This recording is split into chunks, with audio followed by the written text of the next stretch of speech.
Shalom Bapak Ibu Saudara, puji nama Tuhan. Kita percaya pagi hari ini kita semua diberi kekuatan Saudara.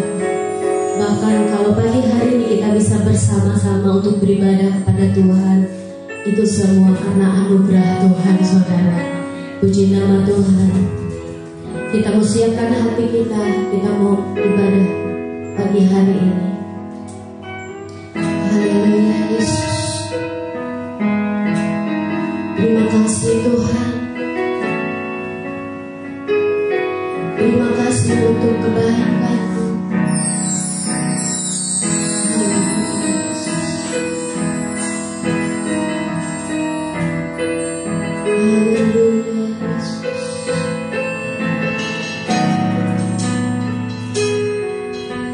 Yesus.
Dia selalu ada.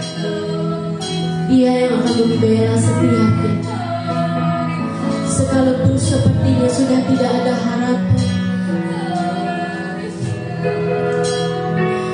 bahkan sepertinya sudah tidak ada tujuan dalam hidup ini, saudara. Tapi pagi hari ini kita mau percaya, Dia Allah, Bapa yang tidak pernah meninggalkan setiap kita. Haleluya Yesus. Terima kasih Tuhan untuk cinta yang tanpa batas. Sekalipun hidup kami ini terbatas, terima kasih Yesus. Terima kasih Tuhan. Terima kasih buat cinta-Mu.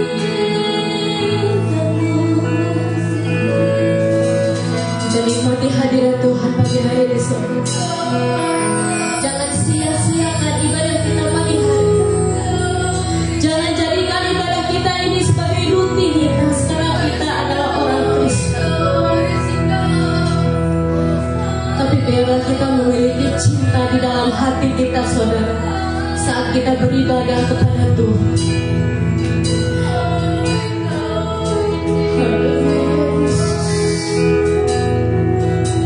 Terima kasih Yesus.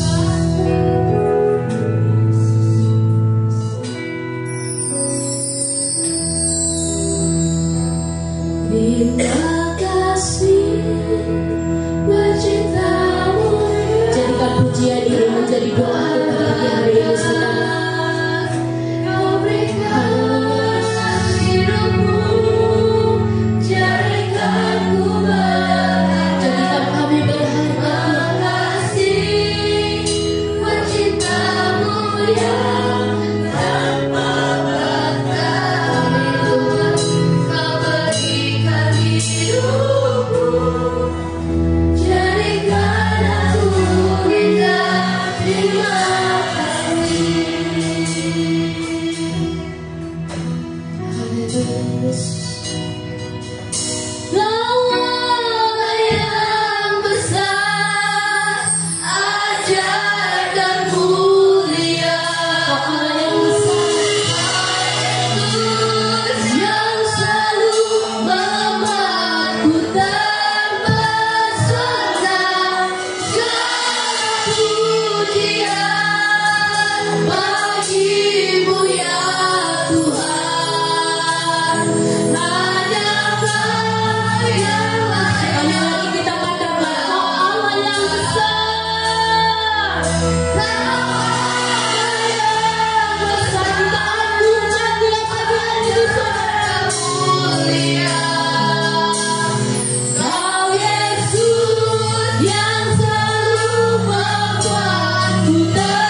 akan kasih-Mu yang tak akan pernah terbatas ya Bapa. Pada pagi hari yang indah ini Tuhan, kami rindu memuji menyenangkan hati-Mu ya Bapa. Karena itulah Tuhan Yesus yang menjadi kehendak-Mu dalam hidup kami ya Bapa. Tuhan, persiapkan hati kami untuk kami selalu lebih dekat lagi kepada-Mu ya Bapa. Layakkan kami Tuhan Yesus, urapi kami semua dengan urapan kuasa Roh Kudus-Mu. Hamba-hamba-Mu yang melayani pagi hari ini, kami percaya bersama dengan sidang jemaat-Mu di tempat ini Tuhan, ada sukacita, ada kegembiraan di dalam kami memuji dan menyenangkan hati-Mu. Terima kasih banyak Tuhan Yesus, Engkau pakai kami semua ya Bapa, dan kami rindu selalu memuji, menyenangkan hati-Mu. Di dalam nama Tuhan Yesus kami serahkan ibadah kami ini. Haleluya. Amin. Amin. Puji nama Tuhan. Tetap berdiri saudara. Haleluya. Philadelphia. Kasih persaudaraan. Sekali lagi ya saudara, ini hari kemerdekaan, harus lebih semangat. Amin.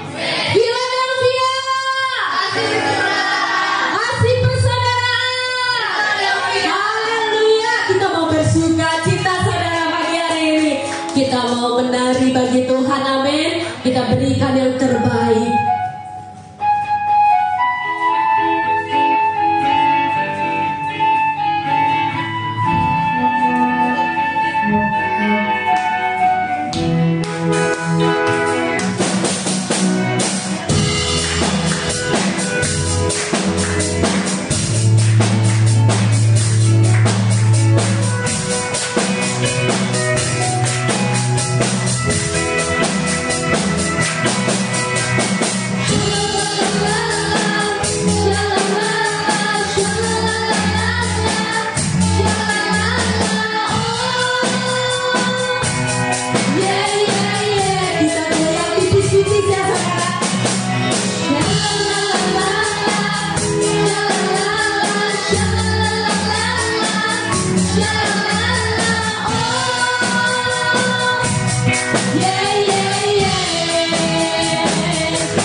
akan kesetiaan Tuhan ya saudara, amin. Masih bersuka cita? Haleluya.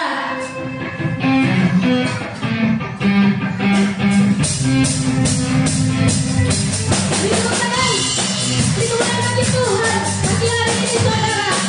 Tuhan Yesus melihat setiap kita pagi hari ini yang sungguh-sungguh menyenangkan hati Tuhan.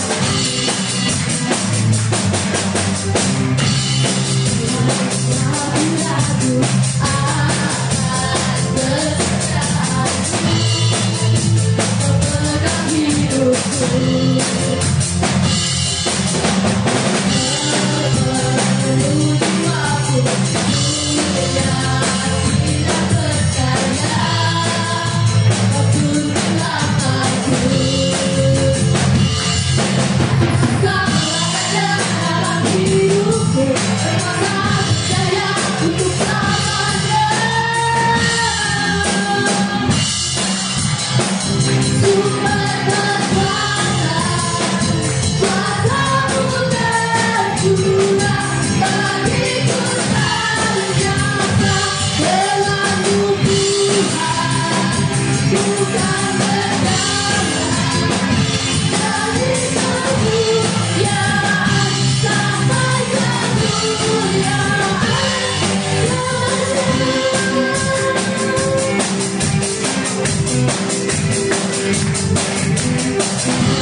Kita masukkan hati kita di dalam mendengarkan firman Tuhan.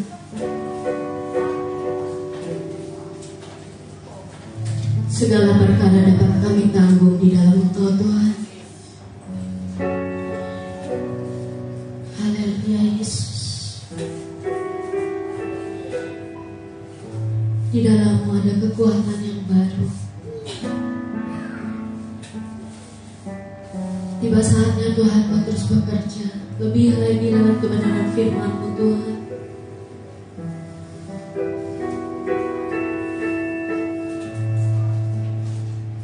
Terima kasih Yesus. Terima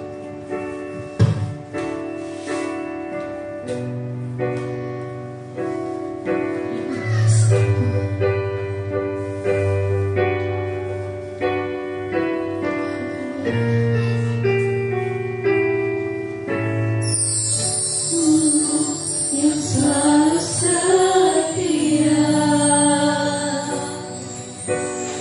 Memenuhi keperluan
Tuhan.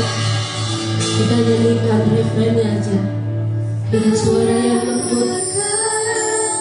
Dapat ku tangguh pertolongan yang dapat yang memberi kekuatan. Kau selalu menerima kita apapun keadaannya. Tuhan Yesus penolong dan sahabat. Terima kasih telah menjadi sahabat kami. Tuhan setia.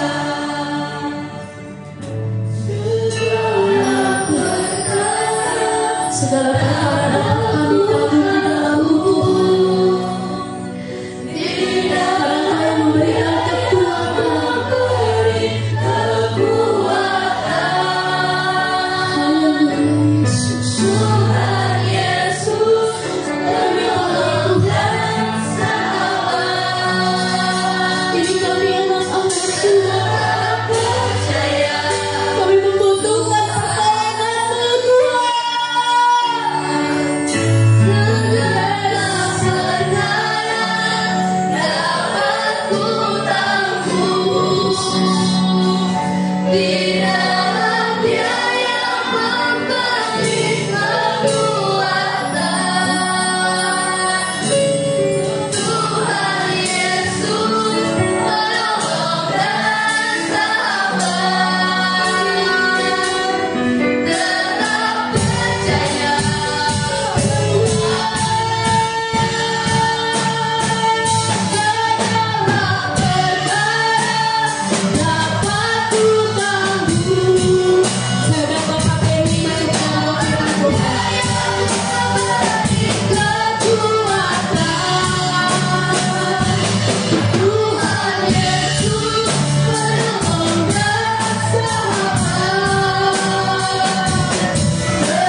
Bapa di dalam surga, kami mengucap syukur kepada-Mu Tuhan.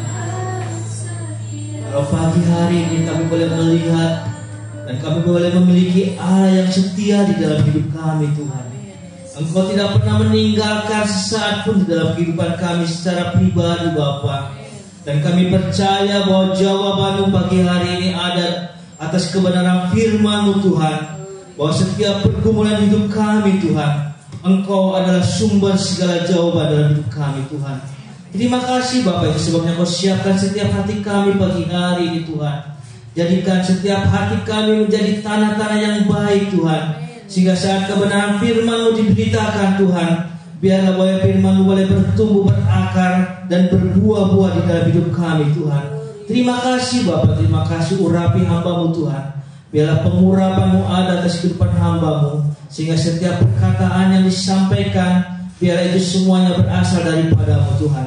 Terima kasih Bapak, terima kasih. Kami menyadari Tuhan, saat kebenaran firman-Mu dilepaskan Tuhan, ada kuasa-kuasa kejahatan Tuhan, ada kuasa-kuasa iblis yang akan coba-coba mengambil kebenaran firman-Mu Tuhan. Dan pagi hari ini kami mau satukan hati kami, patahkan, hancurkan di dalam nama Tuhan Yesus Kristus. Dan biarlah Engkau yang berotoritas sepenuhnya di dalam hidup kami Tuhan. Kami siap untuk menerima kebenaran firman-Mu di dalam nama Tuhan Yesus Kristus. Haleluya. Amin.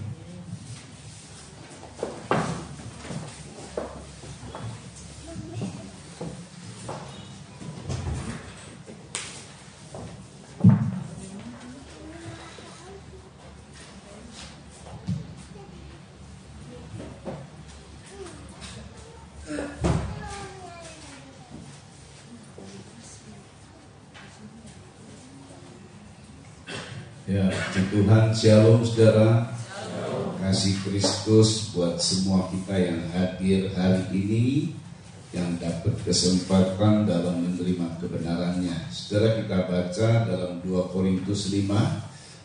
Ya, kita akan lihat bagaimana rencana Tuhan yang begitu dahsyat buat semua kita yang hadir ya, bersama dengan yang ikut live streaming juga. Oke, kita baca bersama-sama ini 2 Korintus 5 ayat 17. Kita baca bersama-sama satu ayat ini, tidak asing memang, tetapi ada makna di dalamnya yang kita nanti ketahui.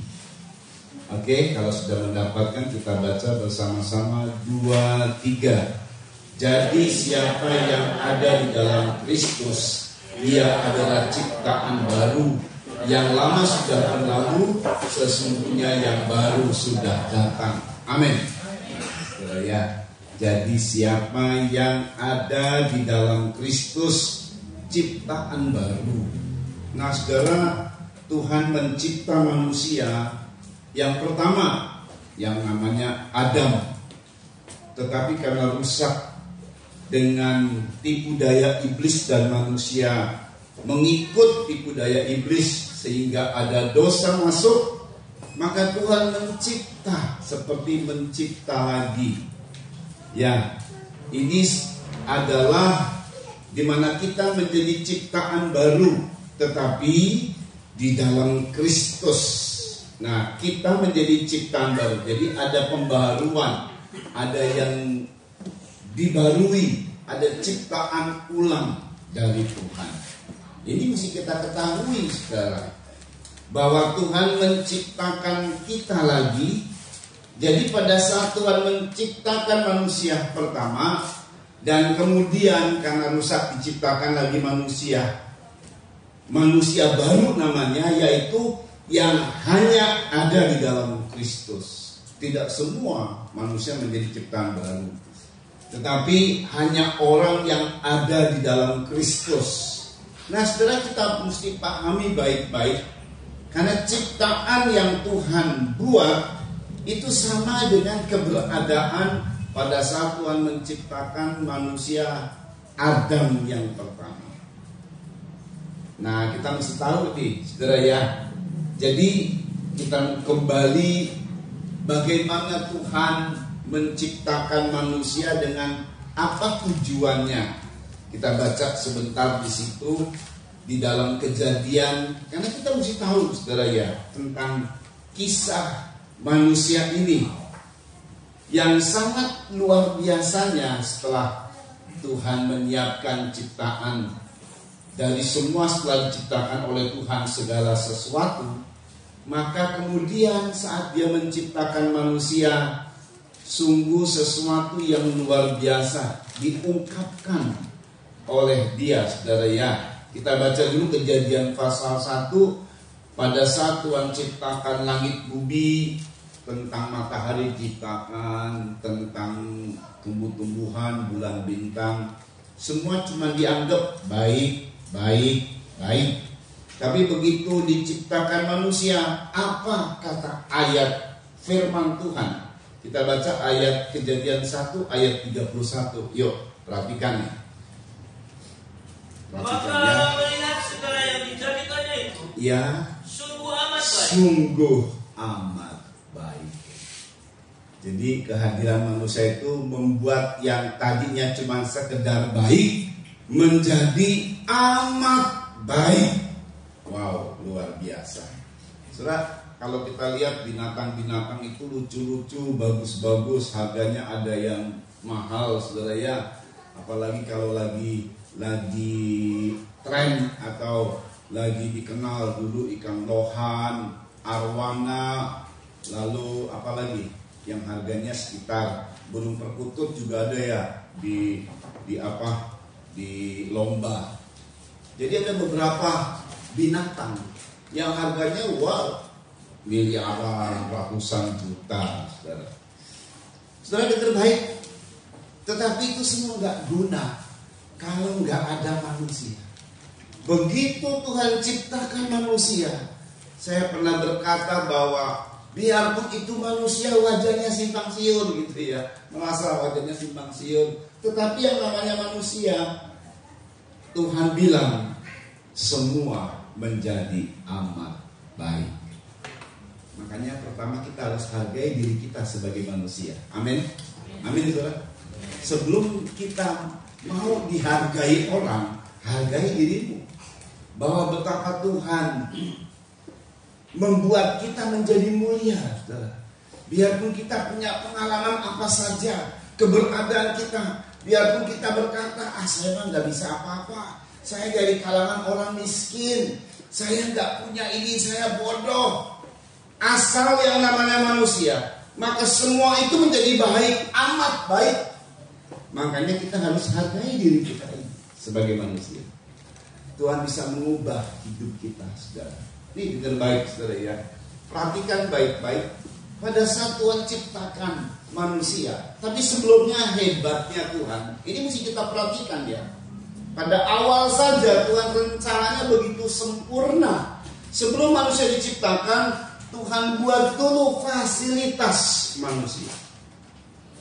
Jadi terang, kemudian terang atau malam dan siang itu fasilitas manusia. Tumbuh-tumbuhan itu adalah makanan manusia yang buahnya baik, menarik, itu makanan manusia.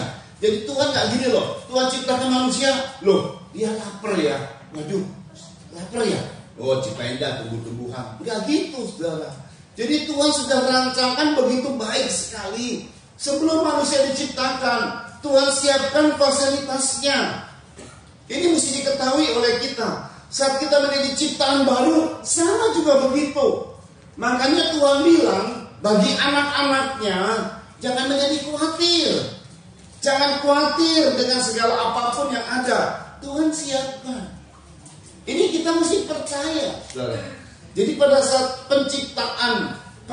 penciptaan alam saja, sebelum manusia diciptakan, Tuhan siapkan fasilitasnya. Lebih dari itu, ini dia. Ini yang nanti kita akan bahas. Ini yang sangat menarik sekali, saudara ya. Pada saat saya melihat hal ini luar biasa banget. Kejadian pasal 2. Perhatikan baik-baik, saudara ya. Kita baca ulang lagi karena beberapa minggu setelah dibaca, kita mau baca ulang lagi dimulai ayat 8. Ini perhatikan ini. Keberadaan ciptaan baru yang adalah kita. Maka sebenarnya peristiwanya sama dengan peristiwa keberadaan waktu Tuhan menciptakan. Dia punya tujuan, saudara ya. Yuk dibaca nih. Selanjutnya Tuhan Allah membuat Taman Eden. Tuhan Allah membuat Taman Eden terus Di sebelah timur. Di sebelah timur terus. Disitulah ditempatkannya manusia yang dibentuknya. Disitulah ditempatkannya manusia yang dibentuknya. Eden itu artinya pleasure, artinya kesenangan yang luar biasa. Tuhan mau manusia itu sukacita. Amin. Tuhan mau anak-anaknya sukacita. Amin saudara. Ini loh kehendak Tuhan loh. Kita mau, saudara mau sukacita, mau selalu senang. Sebelum saudara mau, Tuhan sudah menyiapkan satu hal di mana Tuhan siapkan Taman Eden, taman penuh dengan sukacita. Nah, udah begitu, saudara, yuk dibaca. Lalu Tuhan Allah menumbuhkan berbagai-bagai pohon dari bumi. Nah, Tuhan menumbuhkan berbagai-bagai pohon dari bumi, terus yang menarik dan yang baik untuk dimakan buahnya. Menarik dan baik untuk dimakan. Ya, saudara ya. Terus kan? Dan pohon kehidupan di tengah-tengah taman. Pohon kehidupan juga ada. Satu lagi. Serta pohon pengetahuan tentang yang baik Ya, dan yang jahat. ada 3 jenis pohon. Ini untuk manusia semua. Pohon yang baik untuk dimakan oleh manusia. Pohon kehidupan yang boleh dimakan oleh manusia sehingga manusia selalu selamanya hidup. Tetapi ada satu pohon. Pohon pengetahuan baik dan jahat. Ini nggak boleh dimakan. Jadi soal mengetahui baik dan jahat itu sumbernya hanya dari satu saja, dari Allah. Nah ini mesti diketahui nih. Saya ulang nih ya. Maksud dengan ini semua supaya manusia itu punya sumbernya cuma dari Tuhan. Saudara tahu nggak? Manusia ini punya pikiran yang berbeda dengan ciptaan lainnya. Pikiran manusia berkembang. Gara-gara pikiran manusia, maka kita hidup di zaman modern. Kalau manusia tidak berpikir, nggak ada yang namanya iPad, handphone Android, mobil, nggak ada. Saudara, antara manusia dengan kita tahu binatang kucing. Ada yang nggak kenal binatang kucing? Semua tahu ya, kucing gugup itu kan ya. Itu nenek moyangnya lebih tua dia daripada kita loh, karena kan diciptain duluan. Nah ya, tapi coba lihat dari zaman ke zaman. Entah kalau dunia ini sudah berapa juta tahun kata orang-orang. Yang penting tidak pernah ada perubahan. Itu kucing tetap aja cari makan di sampah. Dari zaman ke zaman loh. Tapi bagaimana keadaan manusia? Oh beda banyak. Nah itu sebabnya manusia ini adalah sungguh luar biasa. 10 orang punya 10 pendapat. Nah karena luar biasa itu. Makanya mesti satu saja pintunya dari Tuhan, itu maksudnya. Sebab kalau pintunya dibuka dari setiap orang punya kebenaran diri sendiri. Kacau jadinya. Betul kan? Oleh karena itulah pada saat mereka mau mengingini, mau mengetahui soal pengetahuan baik dan jahat, semau sendiri, maunya sendiri, karena ditipu oleh iblis, sehingga kacau. Tapi kita baik dulu, ini lebih dulu kita lihat. Teruskan dulu, perhatikan baik-baik. Saya ingin mengajak ada satu poin yang penting. Yuk teruskan dibaca. Ada suatu sungai mengalir dari Eden, Ya. untuk membasahi taman itu. Dan dari situ sungai itu terbagi menjadi 4 cabang. Yang pertama namanya Pison. Ya. Jadi yang mengalir mengelilingi seluruh tanah Hawilah. Iya. Tempat emas ada. Teruskan. Dan emas dari negeri itu baik. Di sana ada damar, bedola, dan batu Kisopras. Nama sungai yang kedua ialah Gihon. Iya. Yaitu yang mengalir mengelilingi seluruh tanah Kus. Iya. Nama sungai yang ketiga ialah Tigris. Iya. Yaitu yang mengalir di sebelah timur Asyur. Dan sungai yang keempat ialah Efrat. Ada sungai. Saudara, setiap tempat kalau ada sungai berarti ada kehidupan. Jadi sungai ini sungai yang membuat kehidupan terjadi, baik pohon-pohonan, baik apalagi manusia. Karena air itu merupakan sumber. Disiapkan sama Tuhan. Bayangkan ya, di saat itu sungguh indah. Difasilitasi, disiapkan. Saat itu manusia dengan Allah itu berhubungan dengan begitu baik sekali, intim. Saudara tahu bahwa Allah memiliki roh yang ada pada manusia, sehingga manusia bisa disebut anak Allah. Dan Allah itu pemerintahnya berbentuk kerajaan. Dan dalam kerajaan itu ada anak, ada pelayan. Siapa pelayannya? Tuhan, malaikat. Jadi betapa luar biasanya manusia di zaman itu, saudara, di mana manusia di samping bisa memerintah atau dilayani oleh binatang, demikian juga malaikat melayani dia. Tetapi dengar baik, segala sesuatu ini Tuhan buat, lalu kemudian begitu saja, oh enggak ada maksud dari Tuhan. Di tengah-tengah difasilitasi, di tengah-tengah mendapat pelayanan yang terbaik, tetapi tetap Tuhan meminta manusia untuk, kita baca ini dia, perhatikan ayat 15. Tuhan Allah mengambil manusia itu, Ya, dan menempatkannya dalam taman Eden dalam untuk taman mengusahakan kesukaan terus dan memelihara taman itu. untuk mengusahakan dan memelihara taman itu. Mengusahakan dan memelihara itu artinya bekerja. Jadi manusia di tengah-tengah difasilitasi, manusia di tengah-tengah dilayani, bahkan tetap Tuhan nyuruh manusia bekerja.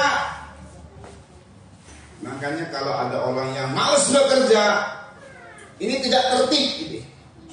Gak perlu makan. Dalam Tesalonika, orang-orang yang gak mau bekerja gak perlu makan. Dan ada hamba yang malas. Dan kalau malas pasti jahat. Hamba itu dimasukkan di dalam dapur api. Yaitu hamba yang punya 1 talenta. Itu malas. Kata tuannya bilang, kamu malas. Nah, orang malas itu saudaranya selalu ngomongin orang. Nah, itu orang yang malas itu. Jadi kita berdoa jemaat Tuhan di sini tidak ada yang malas. Amin.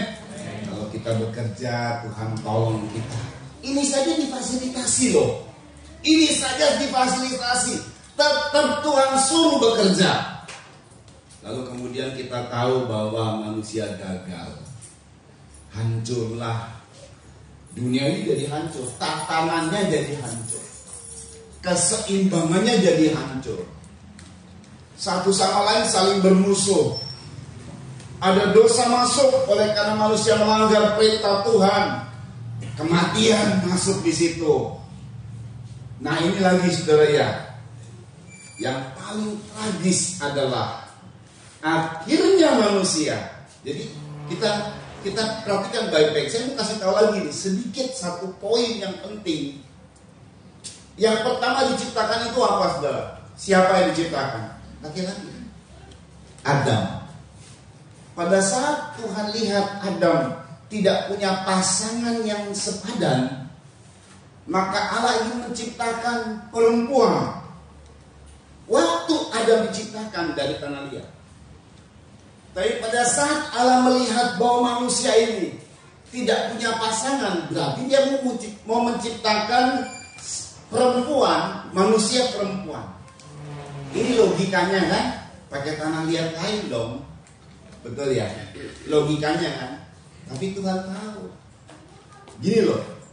Pada saat Adam diciptakan, waktu ingin menciptakan perempuan, dia membuat Adam tidur dan katakanlah bahasa sekarangnya, dioperasi Adam, diambil dari tulang rusuknya, dibangunlah perempuan.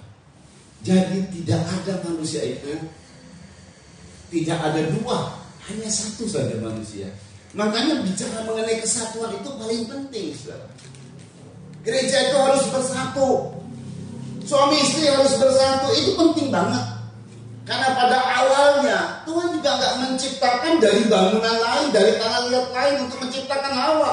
Tetap dari sumbernya Adam, dari bagian Adam, dari tulang rusuknya Adam. Kenapa? Tadi saya bilang itu manusia ini banyak. Karena manusia ini diciptakan serupa dan segambar dengan Tuhan. Ini luar biasa banget, istimewa banget. Yang tadi saya bilang 10 orang punya 10 kebenaran. Bayangkan 1 aja, 1 dari asalnya 1 ini. Ini aja jadi begitu banyak miliaran orang. Coba ditanya pendapatnya, pandangannya. Beda-beda sebenarnya. Itu dari 1 padahal. Gimana jadi dari 2 lebih kacau lagi. Orang dari 1 aja. Ini membuat manusia yang begitu banyak tetap punya kebenaran diri sendiri. Makanya Tuhan ciptakan manusia itu betul-betul memang dari 1. Dari Adam dibuatlah Hawa, dari bagian Adam. Ini luar biasa. Tapi hal itu sebagai katakanlah intermezzo saya saudara. Lalu kita akan melihat ini dia nih. Ini hebatnya Tuhan. Nanti ada klimaksnya ya. Ada klimaks. Perhatikan. Ciptaan baru adalah kita di dalam Kristus. Kita harus ngerti tentang keberadaan pada saat Tuhan menciptakan. Di waktu dia menciptakan Adam dan Hawa, dibuatlah Taman Eden. Begitu luar biasa Tuhan. Dulu aja Tuhan punya rancangan sempurna. Disiapkannya fasilitas. Dilayaninya lah kita. Dilayanilah waktu itu Adam dan Hawa oleh malaikat-malaikat. Loh, malaikat itu pelayan loh, saudara. Kita nggak perlu cari tahu namanya. Kita nggak perlu cari tahu siapa, bagaimana dia, nggak perlu. Yang kita perlu ketahui adalah kita rasakan aja pelayanannya. Saudara, ini beberapa kasus yang saya alami, saudara ya. Saya ya ini beberapa mungkin berapa tahun ya. Ya beberapa tahun lah ya. Saya saudara tahu mobil saya ya, waktu itu saya naik mau keluar dari jalan tempat saya di Jakarta itu jalannya sempit, saudara. Saya jalannya sempit ya. Ya pada saat itu singkat ceritanya saya nenggol motor kena orang, saudara. Ini orang daerah kampung ya. Dan mata saya mata Cina. Waduh, itu marah-marah itu orangnya. Marah, luar biasa marah-marah, mau digedor mobil saya sendiri, mau diapakan. Yang herannya, tiba-tiba ibunya datang. Hei, bus, jangan marah-marah. Loh, marah menghentikan orang itu, saudara. Lalu membiarkan saya, ayo lewat aja lewat. Loh, pada saya tuh, senggol ya. Kesenggol motornya jatuh ke dia. Pantaslah kalau marah-marah di daerah kampung. Di daerah tempat saya memang ke sana. Mereka nggak tahu saya. Ya masih jauh lah. Kita sempat juga bermusuhan dengan daerah itu pada saat saya masih kecil. Nah itu kalau bukan ada sesuatu. Siapa itu sesuatu? Pelayanan malaikat sudah. Ada banyak hal yang terjadi. Iya, Ciguakin salah satunya ya. Pelayanan malaikat itu cirinya ketemu dengan orang yang tepat di tempat yang tepat dalam waktu yang tepat. Kalau saudara pernah mengalami ini, itu sedang dilayani oleh malaikat. Jadi didoronglah orang untuk datang ke situ. Gak ada bisikan malaikat, gak ada. Semuanya dalam keadaan normal. Tapi itu adalah pelayanan yang berdampak buat kita. Namanya kita itu disiapkan. Ya. Banyak hal kita dapat, saudara. Jadi kalau saudara mengalami kayak gitu, Tuhan siapkan. Tapi yang terbaik, biarpun dilayani, tetapi tetap mesti bekerja, memelihara dan merawat. Ada yang ingat memelihara itu memakai kata dalam bahasa Ibrani apa? Aubad. Apa saudara? Aubad.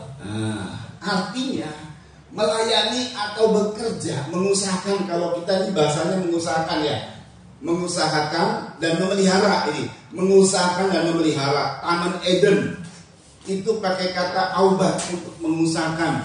Artinya melayani atau bekerja dengan usaha yang keras, di mana manusia sebagai pelayan atau pekerja, supaya keberadaan Eden itu selalu Tuhan kenal. Dan saat dalam bekerja ini, mereka ini bekerja dalam pekerjaannya seperti memberi dupa penyembahan yang harum bagi Tuhan. Jadi tidak hanya bekerja hanya untuk cari duit. Kalau sekarang ya, tidak hanya untuk cari duit, tetapi untuk menyenangkan Tuhan. Jadi pekerjaan yang dilakukan itu untuk menyenangkan Tuhan. Itu yang dimaksud memelihara, aubad.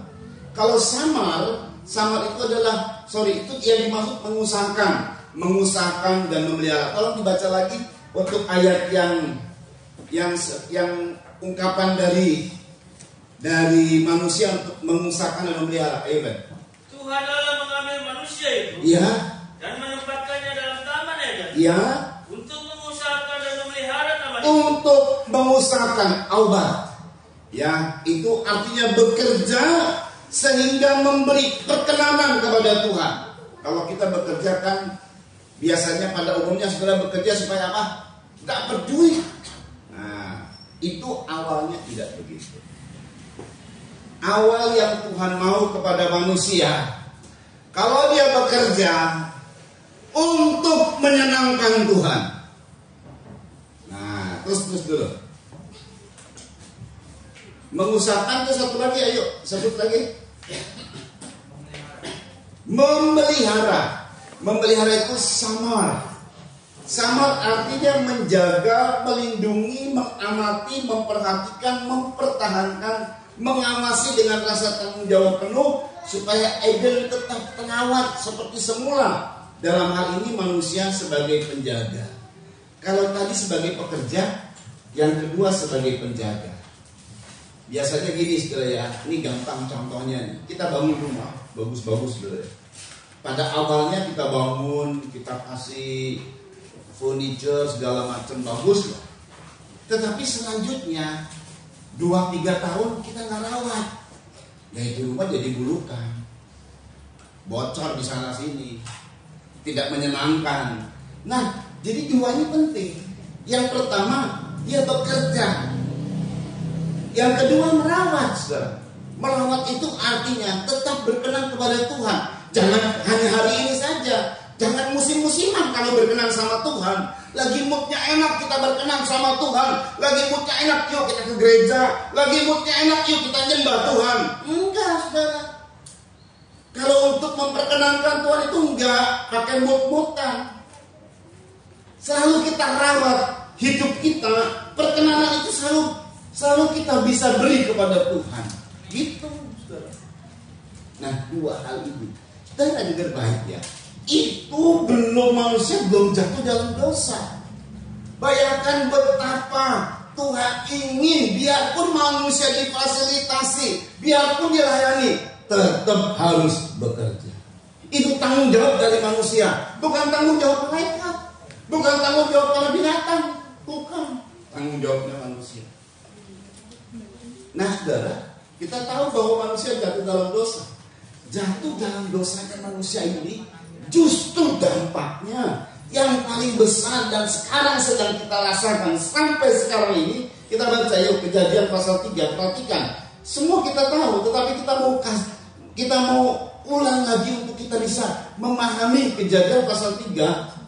Ya, perhatikan baik-baik untuk kita bisa ketahui ini. Nanti ada di dalamnya ada mengandung makna, saudara ya. Kita langsung kepada Tuhan mengutuk manusia. Ya, pada saat Tuhan mengutuk manusia. Mari Kejadian pasal 3 ayat 17. Perhatikan nih baik-baik. Karena saya ingin mengajak saudara untuk bisa sampai kepada klimaks dari hari ini. Yuk dibaca cepat yuk. Lalu firman-Nya kepada manusia itu, karena engkau mendengarkan perkataan istrimu manusia, terus dan memakan dari buah pohon yang telah kuperintahkan kepadamu. Iya. Jangan makan daripadanya. Perhatikan. Maka terkutuklah tanah karena. Saya juga nggak tahu nih ya. Apakah kemudian Hawa waktu sudah makan, dia akan kasih kepada Adam? Apakah dia menipu? Kata Adam, ini apa ini? Buah pengetahuan aja. Oh enggak kok. Ini saya dapat dari yang lain loh. Boleh dimakan loh. Saya nggak tahu ya. Lo Adam tahu loh buah pengetahuan jahat kok. Saya nggak tahu bagaimana cara Hawa akhirnya bisa membuat Adam jatuh juga. Kalau seandainya cuma Hawa doang yang jatuh, Adam nggak jatuh, mungkin lain kisahnya sebenarnya. Ceritanya nggak sekarang ini. Sinetronnya berubah. Tapi karena manusia juga ikut makan, Adam ikut makan, itu sumber pertamanya. Ya sudah. Makanya disebut hei manusia. Nah semua kita jadi manusia. Ya udah. Saudara mau laki mau perempuan, yuk terus dibaca. Dengan bersusah payah engkau akan mencari. Dengan bersusah payah engkau akan mencari rezekimu. Terus dari tanah seumur hidupmu. Dari tanah seumur hidupmu. Sudah begitu ya, mencari rezeki dari tanah. Ya sudah, puji Tuhan lah kalau tanahnya subur. Tetapi bagaimana? Teruskan dulu. Semak duri dan rumput duri yang akan dihasilkan. Tetapi malah munculnya di tanah itu semak duri dan rumput duri. Waduh. Terus dan tumbuh-tumbuhan di padang untuk menjadi makanan. Perhatikan. Dengan berpeluh engkau akan mencari makanan. Dengan berpeluh engkau akan mencari makananmu. Terus sampai engkau kembali lagi menjadi tanah. Ya. Karena dari situlah engkau diambil. Sebab engkau debu dan engkau akan kembali menjadi debu. Oh bayangin. Sudah kerja keras, sudah berpeluh keringat, yang dihasilkan tanah semak dan rumput duri. Dalam bekerja kan begitu. Saudara bekerja keras nih, diberkati. Waktu saudara diberkati, apa semua orang suka dengan saudara? Suka nggak dengan saudara? Ada yang nggak suka. Betul ya? Dan mencoba untuk menjatuhkanmu. Ini dunia. Padahal orang yang gak suka itu pemalas. Tapi itu terjadi. Kita rajin kerja, kita diberkati, wajar dong. Apalagi kalau saudara diberkati karena setiap ibadah, kerja, ya sebenarnya saya kerja biasa saja. Tapi karena Tuhan cinta sama saya, Tuhan angkat dan muliakan. Wah, apalagi yang begitu. Lebih banyak yang ini. Dan kita kerja di dunia ini, di mana saja, pasti ada saja yang dihasilkan semak duri, rumput duri, menyakitkan.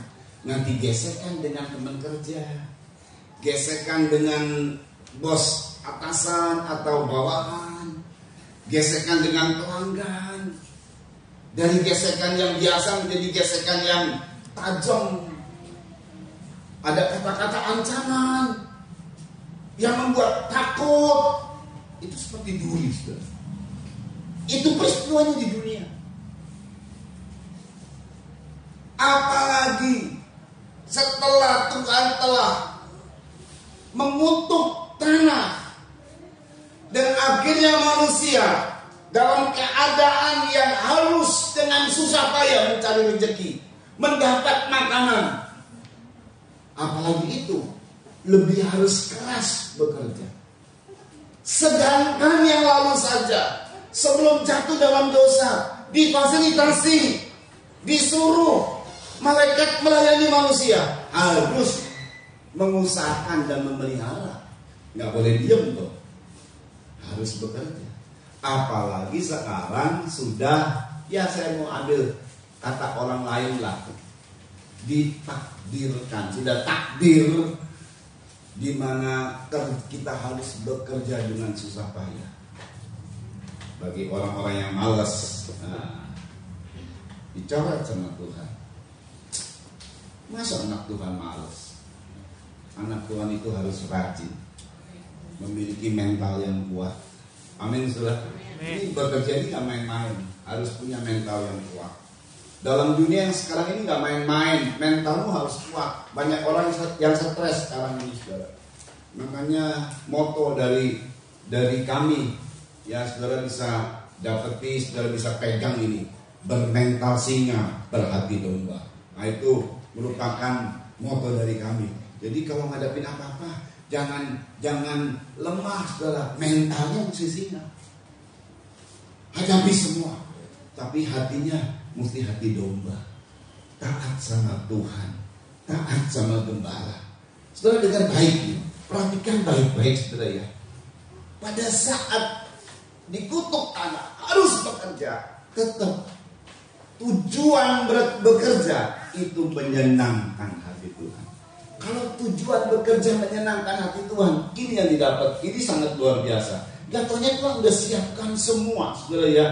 Udah siapkan apa-apa yang terjadi, yang mungkin bisa terjadi terhadap manusia, yang mungkin bisa terjadi terhadap kita, saudara. Anak-anaknya sudah Tuhan siapkan semua pada saat kita bekerja, saudara.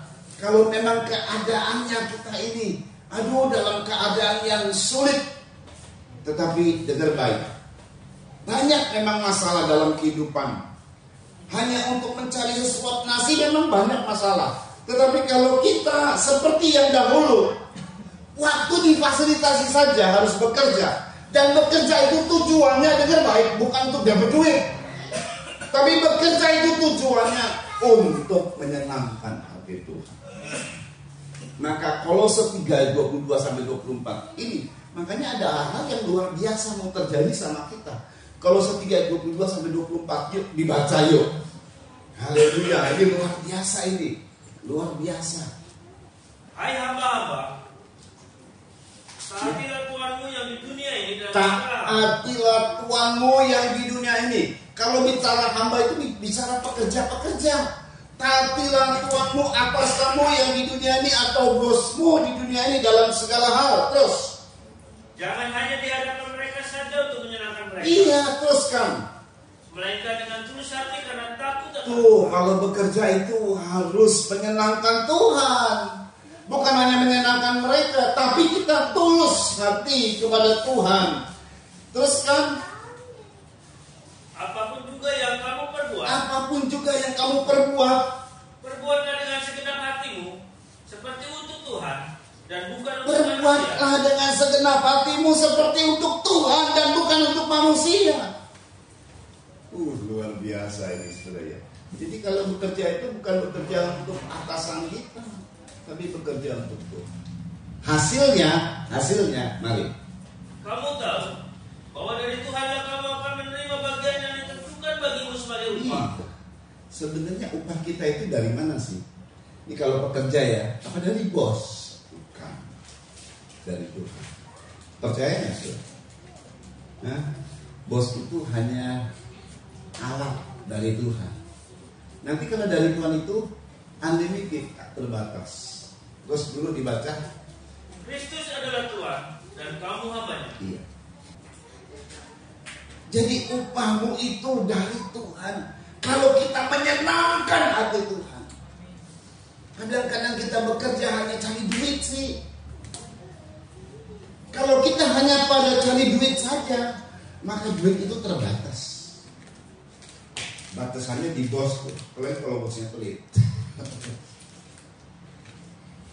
Saudara, cari duit dijaga.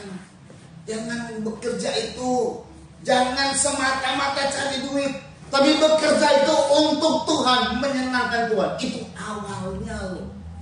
Kita menjadi ciptaan baru, sama seperti pada saat Adam ditaruh di Taman Eden, tetap harus bekerja dan memelihara atau abad. Dia bekerja menyenangkan hati Tuhan. Kalau kita bekerja tujuannya menyenangkan hati Tuhan itu lain. Upahnya itu dari Tuhan.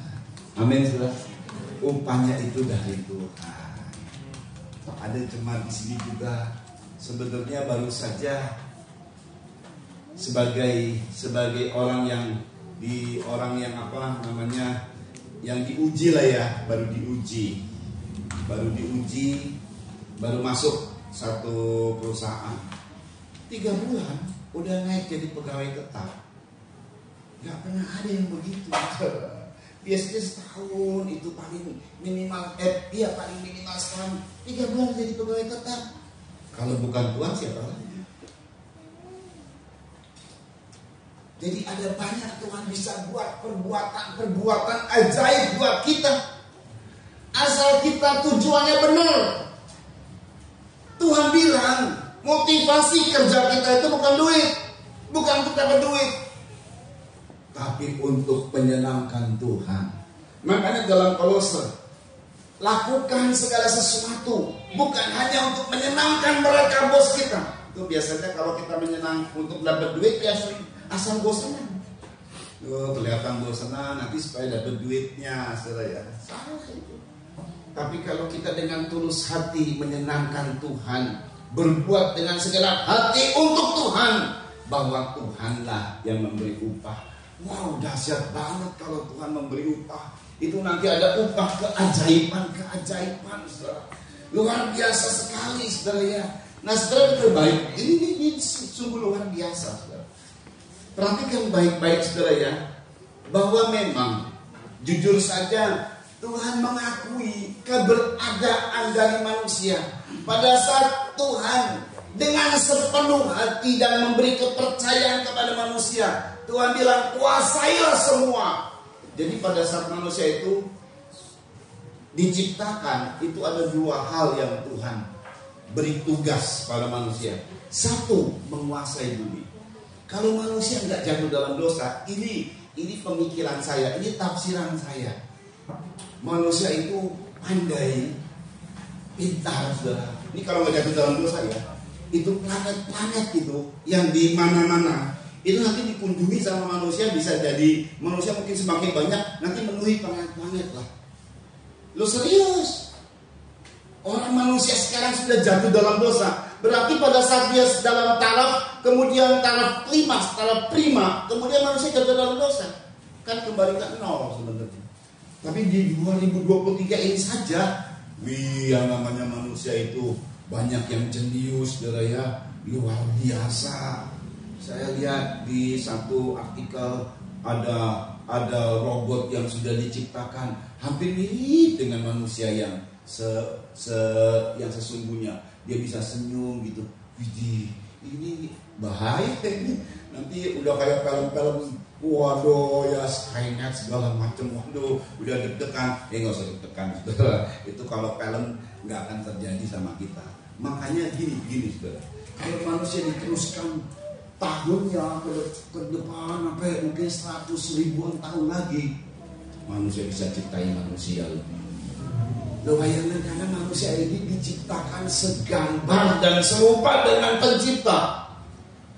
Hebat tuh manusia. Nanti kita lihat nih, ini luar biasanya lagi nih, saudara ya. Tetapi memang ini kita bicara mengenai saat manusia jatuh dalam dosa, di mana Tuhan menyuruh manusia menguasai 3 teritorial. Kuasailah burung-burung di udara, kuasailah binatang-binatang di darat, dan kuasailah ikan-ikan di laut. Nah, ini kan dikuasai kita oleh 3 teritorial ini. 1 udara, 2 bumi, 3 laut atau bawah bumi. 3 teritorial ini itu diberikan kepada manusia. Tapi gagal toh, akhirnya beralih kepada iblis. Jadi iblis ini punya kuasa atas bumi.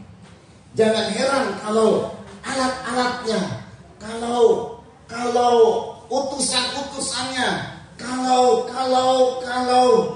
antek-anteknya itu punya power, seperti dukun, ngeramal dan lain sebagainya. Memang iblis punya power.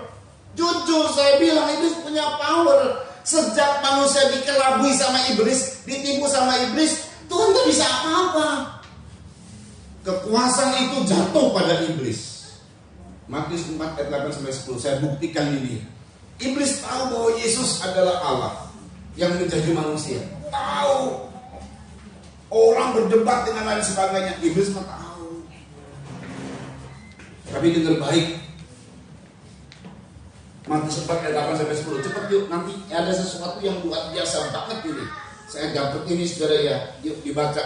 Dan iblis membawanya pula ke atas gunung yang sangat tinggi dan memperlihatkan kepadanya semua kerajaan dunia dengan kemegahannya. Terus dan berkata kepadanya, iya, semuanya itu akan kuberikan kepadamu.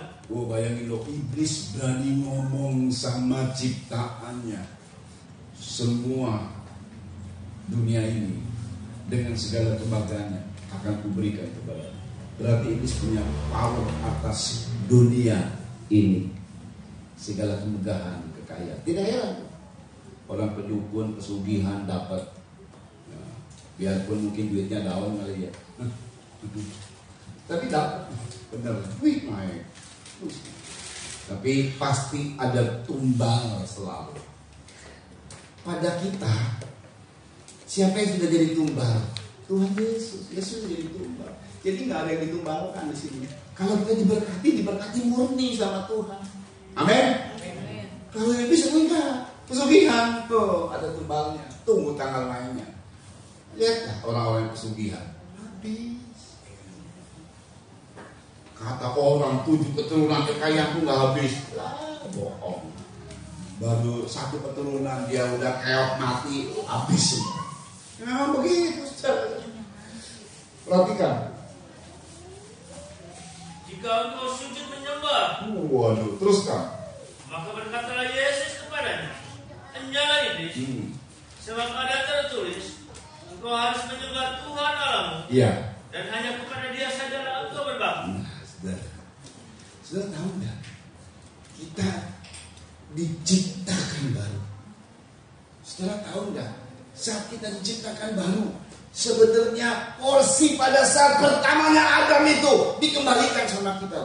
Makanya Tuhan bicara nih, Tuhan ngomong, Tuhan sampaikan. Setelah dia bangkit dari antara orang mati, dia naik ke surga, duduk di sebelah kanan Allah Bapa, dan dia punya kedudukan tertinggi. Dia kirim Roh Kudus. Dia berkata, tetapi kamu akan menerima kuasa. Sebenarnya kita dikembalikan itu otoritas. Engkau akan menaklukkan, taklukkanlah semua. Satu ya. Tuhan bilang, ini dari mulut Tuhan.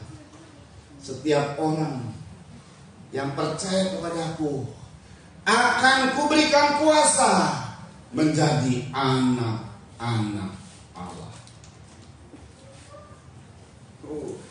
Anak loh. Siapa bapaknya yang empunya langit dan bumi? Ya tidak heran kalau anak itu punya power, anak itu punya otoritas. Hanya memang keberadaan anak kita ini masih samar-samar sebelum Tuhan datang. Tetapi sekarang ini kita mesti latih otoritas kita sebagai anak. Amin saudara. Katakan sebelahmu, sebagai anak Tuhan. Katakan sebelahmu, kita ini anak loh saudara. Anak Tuhan ini punya otoritas. Otoritasnya apa? Latihnya gimana? Kata-kata positif. Kata-kata positif. Saudara, kalau dalam kerajaan itu perkataan raja itu menjadi pusat perhatian, bahkan bisa jadi hukum. Jadi gak usah ditulis-tulis di hukum. Rajanya bilang, hari ini saya mau melakukan sebuah ketentuan, jadi hukum. Jadi terserah si raja yang tadi nyanyian suka-sukamu Tuhan. Ya kan ya, nyanyinya main enak aja, suka-sukanya Tuhan ya. Begitu Tuhan bilang, saya sukanya begini, mau apa lo? Enggak, Tuhan gak mau. Memang. Tapi betul, tapi percayalah, Tuhan itu sukanya apa? Tadi kan saya bilang, memberi anak-anaknya sukacita. Amin saudara. Memberi anak-anaknya kesenangan loh. Ini luar biasa saudara ya. Nah ini kita mesti perhatian di sini nih. Kita mesti latih. Jadi nanti klimaksnya kita sebagai anak Allah adalah saat 1000 tahun lagi.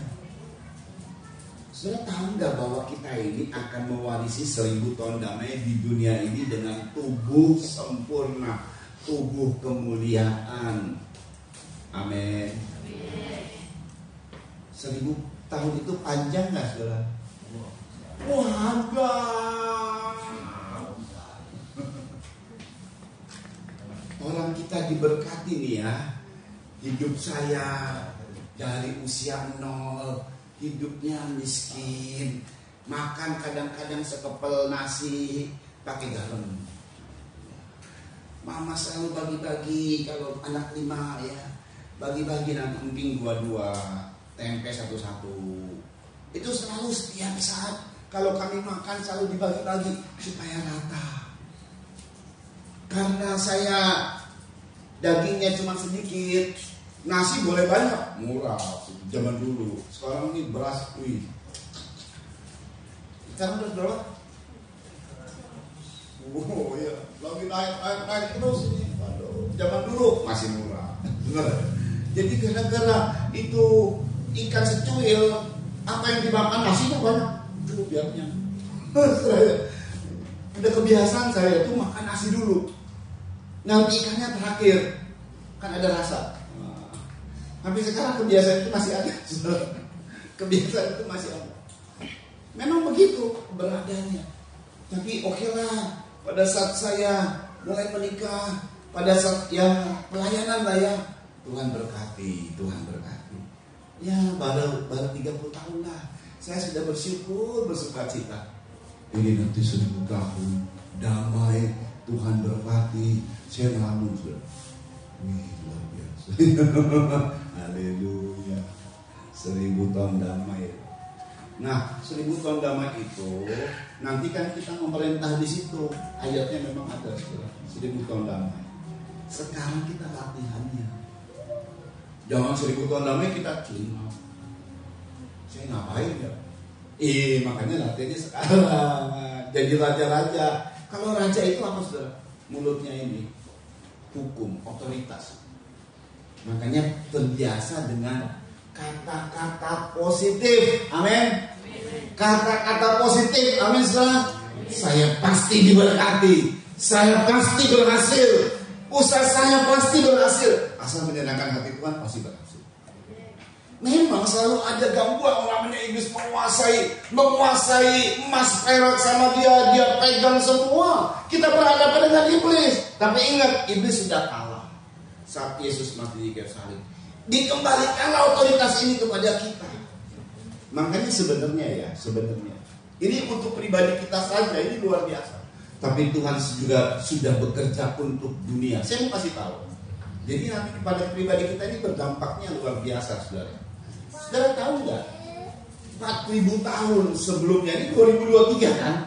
Kita ada yang namanya Before Christ. Tahun yang Before Christ. Katanya sih di film ada 10.000 BC. Oh bodoh tuh, mau 10.000 kek, mau 400 kek, mau 1.000 kek, mau 5.000 kek. Intinya semuanya sama. Coba lihat semua yang Before Christ, manusia hidupnya kayak gimana? Manusia doa. Betul kan? Hidupnya semakin lama semakin jadi manusia doa. Yang persenjatanya cuma tombak, pedang. Sampai manusia ini, jadi kita ini ya, saya mau kasih tahu nih, ada AD atau Masehi MM, kita 2023 M. M itu dihitung dari mana? Dari Yesus lahir. Jadi dunia mengakui hadirnya Yesus. Makanya tanggalannya pakai M.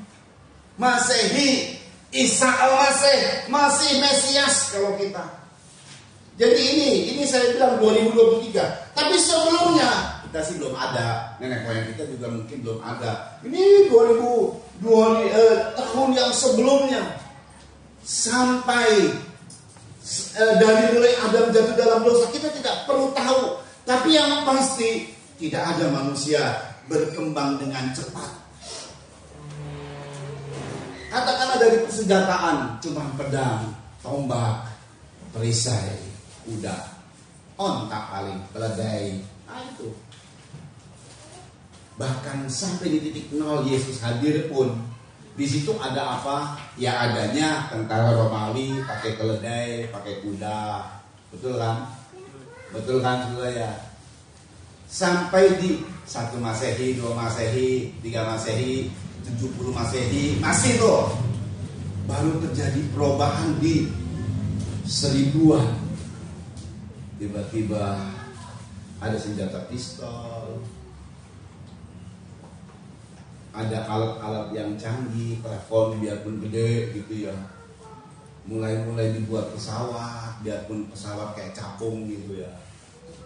Mulai dibuat sepeda, depannya kan gede.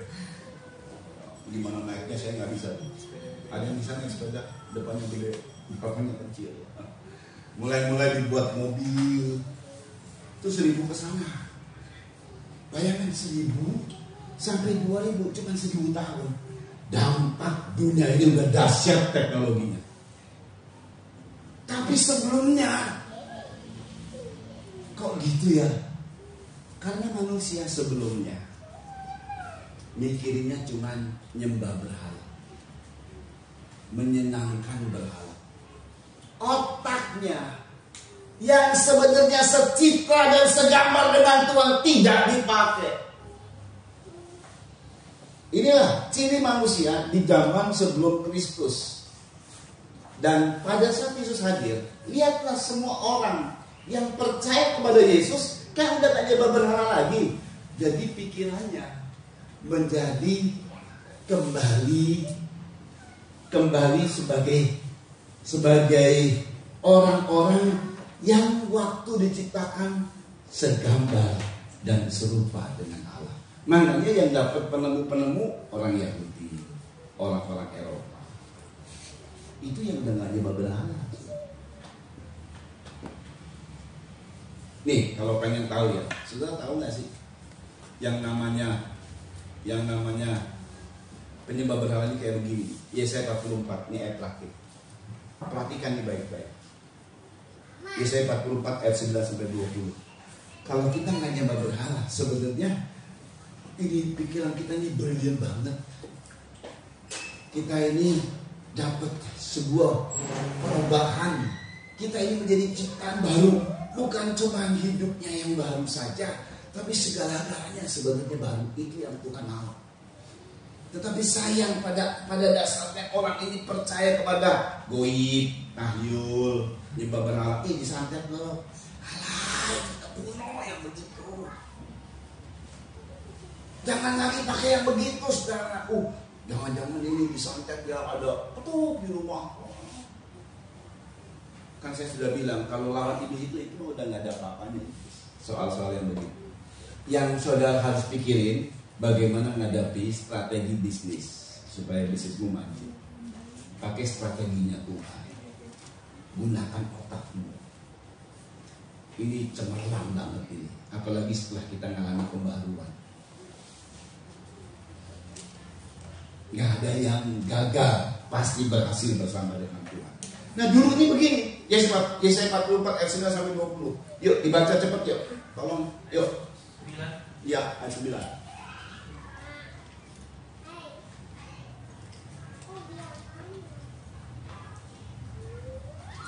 Yesaya 44 ayat 9. Orang-orang yang membentuk patung, Iya. semuanya adalah kesia-siaan. Kesia-siaan terus. Dan barang-barang kesayangan mereka itu tidaklah memberi faedah. Terus. Penyembah-penyembah patung itu tidaklah melihat dan tidaklah mengetahui apa-apa. Bukan kan? Tidak melihat, tidak mengetahui, tidak punya knowledge, tidak punya pengetahuan. Karena intinya cuma itu aja nanti. Kita lihat terus kan. Oleh karena itu mereka akan mendapat malu. Terus. Siapakah yang membentuk Allah dan menuang patung yang tidak memberi faedah? Terus. Sesungguhnya semua pengikutnya akan mendapat malu. Dan tukang-tukangnya adalah manusia belaka. Ayat 13 kompak. Tukang kayu menentangkan tali pengukur. Iya. Dan membuat bagan sebuah patung dengan kapur merah. Iya. Ia mengerjakannya dengan pahat dan menggarisinya dengan jangka. Terus. Lalu ia memberi bentuk seorang laki-laki. Ia memberi bentuk seorang laki-laki kepadanya. Terus. Seperti seorang manusia yang tampan. Dan selanjutnya ditempatkan dalam kuil. Terus. Mungkin ia menebang pohon-pohon aras, atau ia memilih pohon saru atau pohon terbatin, lalu membiarkannya tumbuh menjadi besar di antara pohon-pohon di hutan. Iya. Atau ia menanam pohon salam, lalu hujan membuatnya besar. Terus. Dan kayunya menjadi kayu api bagi manusia yang memakainya untuk memanaskan diri. Lagi pula ia menyalakannya untuk membakar roti. Iya. Tetapi juga ia membuatnya menjadi ilah lalu menyembah kepadanya. Iya, yang satu dibuat jadi kayu bakar, setelah dipotong dua, yang satu kayu ini dibuat jadi Allahnya. Dia sembah. Loh, yang satu dibakar loh. Dia sendiri yang bakar. Itu bahan yang sama. Kan bodoh. Tapi kalau orang sudah menyembah berhala, apa berhala yang patung? Orang yang patung dia mau pindahin aja dia bawa sambil pemakan takut minta izin. Lah itu dibawa sama dia loh. Lalu kemudian dia sembah.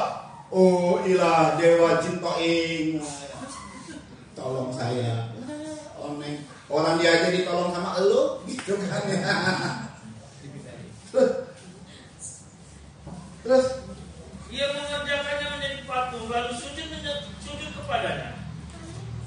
Terus Setengahnya dibakarnya dalam api, iya. dan di atasnya dipanggalnya daging. Terus Lalu dia memakan daging yang dipanggalnya itu sampai kenyang. iya.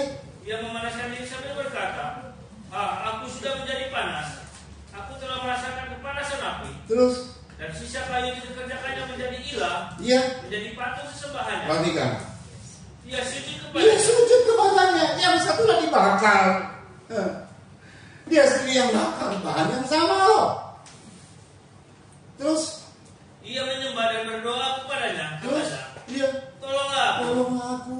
Ya, baru dibakar sama dia yang satunya. Temennya dibakar temennya. Terus Sebab engkau lah ilahku. terus Orang seperti itu tidak mengetahui apa-apa dan tidak mengerti orang apa-apa. kayak gini modelnya yang nyembah berhala. Coba lihat aja daerah-daerah penyembah berhala. Kalau bukan karena sesuatu pariwisata habis. Nggak ada apa-apa, nggak ada penghasilan. Semuanya karena pariwisata. Iya toh? Tapi yang modern kan lain. Mereka yang tidak menyembah berhala, nggak punya berhala itu menuntut manusia yang menyembahnya untuk terus fokusnya kepada dia, sehingga pikiran manusia yang brilian itu beku. Tapi semua mereka yang tidak menyembah berhala, mereka yang menyembah Tuhan tanpa berhala lagi, Tuhan yang disembah dan menyenangkan. Ada pikiran brilian dalam diri mereka, ada ciptaan baru. Apalagi kita, oh kita nyembah Yesus, nyembah Tuhan yang sejati. Dia nggak menuntut apa-apa dari kita. Pada saat dia disenangkan, maka upah yang kita dapat dari dia, upah yang tak terbatas, nggak bisa dibatasi oleh siapa. Teruskan dulu di sini. Sebab matanya melekat dan tutup, sehingga tidak dapat melihat, dan hatinya tertutup juga, sehingga tidak dapat memahami. Iya. Itu penyebab berhala. Jangan terjebak dengan ini, saudara. Sekarang berhala itu tidak lagi berhala patung-patung, tapi berhala itu jadi berhala ilah modern. Namanya apa? Mammon. Mammon itu pertamanya dewa uang. Kalau di Cina itu badannya gendut, botak, ketawa, gila itu. Itu dewa uang, saudara. Lalu kalau ada lihat ini ada kucing begini-begini, itu mau kosong semua. Kita sudah dibaharui oleh Tuhan, menjadi ciptaan baru. Semua Tuhan bisa tolong kita, Tuhan bisa berkati kita. Gunakanlah pikiran kita, saudara, yang menyenangkan hati Tuhan tentunya. Gak ada yang gak berhasil, semua menjadi berhasil. Jangan terpaku dengan hanya uang saja. Semua terbatas. Yang namanya uang semua terbatas. Tapi tidak dengan Tuhan. Jadi kalau kita bekerja, tidak semata-mata untuk cari duit, untuk menyenangkan Tuhan yang sebenarnya. Lihatlah upahnya dari Tuhan. Tuhan bisa buat dengan cara bagaimanapun. Luar biasa. Beberapa jemaat sudah alami. Kalau dilihat backgroundnya, latar belakangnya, ya biasa-biasa saja. Tetapi karena memang memberikan diri untuk sungguh-sungguh kepada Tuhan, pasti Tuhan tolong. Makanya saya bersukacita dengan ada jemaat saudara yang biasa-biasa akan menunjukkan orang-orang yang biasa ini menjadi orang yang luar biasa oleh karena Tuhan. Jadi luar biasa banget di tempat kita ini. Oleh karena firman, namanya kalau firman itu diterima dengan baik, dilakukan dengan baik, lihatlah bagaimana Tuhan akan mengangkat kita. Amin, saudara. Yuk kita datang sama Tuhan. Yuk siap permain musik. Kalau ada permohonan, saudara bawa kepada Tuhan. Karena ini rumah Tuhan, tempatnya kita memohon. Ya, haleluya. Yang pujian pertama saja, yuk disiapkan pujian pertama. Yang pujian pertama disiapkan yuk. Itu banyak sih.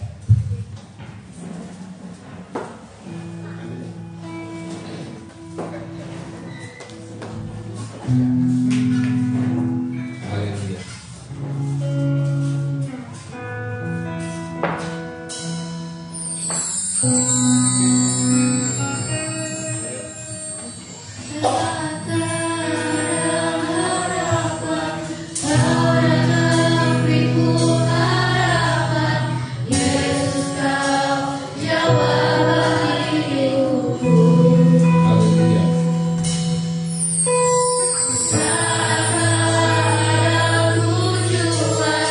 Kau datang tujukan ku jalan.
Sungguh besar kasih setiamu kepada kami Tuhan. Berkati semua yang hadir.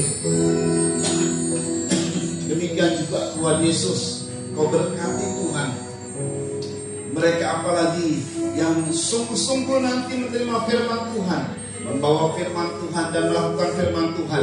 Berkat ini akan dialami oleh mereka, sehingga mereka akan menjadi kesaksian bahwa firman-Mu adalah hidup. Haleluya. Nama Tuhan dipermuliakan lewat hidup kami. Berkati Tuhan, haleluya, keluarga yang menjadi fasilitator Tuhan, baik untuk di sini maupun fasilitator untuk pastori Tuhan, diberkati semua sehingga mereka bisa dapat berkat dari Tuhan.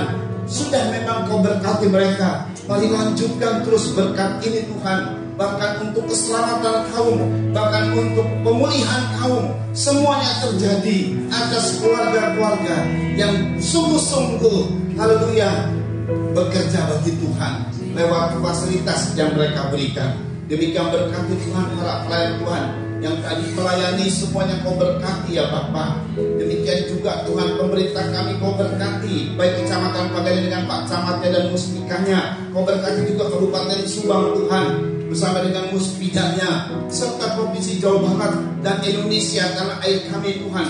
Kau berkati Presiden kami Pak Jokowi dan Pak Maruf Amin wakilnya, serta Pilpres yang akan diadakan Tuhan, tolong supaya kondusif dan aman, damai, sejahtera, sehingga semua rakyat bisa mengambil memilih siapa yang dikenan, haleluya, oleh-Mu Tuhan, sehingga presiden kami adalah presiden yang dikenal oleh Tuhan, yang memimpin bangsa ini ke 5 tahun mendatang. Nama Tuhan dipermuliakan.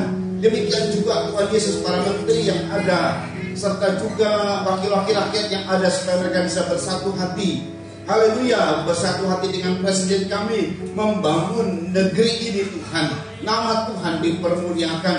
Demikian mereka yang bergerak di bidang hukum, KPK, TNI, Polri, Densus 88, Badan Intelijen, semua Tuhan Kau berikan power kepada mereka, beri hikmat untuk bisa membongkar kasus-kasus besar, khususnya koruptor, gembong narkoba, sindikat mafia, haleluya, terorisme.